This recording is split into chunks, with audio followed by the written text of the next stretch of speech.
রাশিয়ার আকাশে সম্প্রতি একসঙ্গে দুটি সূর্য দেখা যাওয়ায় ব্যাপক বিস্ময় ছড়িয়েছে।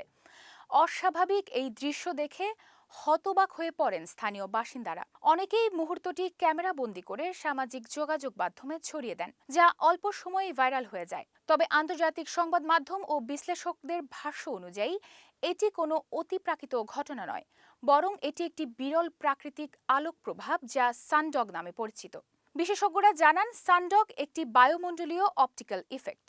একে মকসান বা পারহেলিয়া নামেও ডাকা হয়। সাধারণত সূর্যের বাম বা ডান পাশে, কখনো কখনো উভয় পাশেই উজ্জ্বল আলোর প্যাচ হিসেবে এটি দেখা যায়, যা দূর থেকে আলাদা আলাদা সূর্যের মতো বিভ্রম তৈরি করে। বিজ্ঞানীদের মতে পারহেলিয়া শব্দটি গ্রিক ভাষা থেকে এসেছে, যার অর্থ সূর্যের সঙ্গে। এই নামটি ঘটনাটির প্রকৃতির সঙ্গে পুরোপুরি সামঞ্জস্যপূর্ণ। রাশিয়ার ওই অঞ্চলে তাপমাত্রা অস্বাভাবিকভাবে কমে যাওয়ায় বায়ুমণ্ডলের উঁচু স্তরে সূক্ষ্ম বরফের স্ফটিক তৈরি হয়। এসব বরফকণা সূর্যের আলোকে প্রতিফলিত ও প্রতিসরিত করে আকাশে একাধিক সূর্যের মতো দৃশ্য সৃষ্টি করে। বাস্তবে সেখানে সূর্য ছিল মাত্র একটি। রাশিয়ার জাতীয় আবহাওয়া পরিষেবা জানিয়েছে, সানডগ হলো একটি বৃহৎ আলোক ঘটনা পরিবারের অংশ। এই পরিবারের মধ্যেই রয়েছে সূর্যের প্রভা ও চাঁদের প্রভা বা লুনার হ্যালোর মতো দৃশ্য।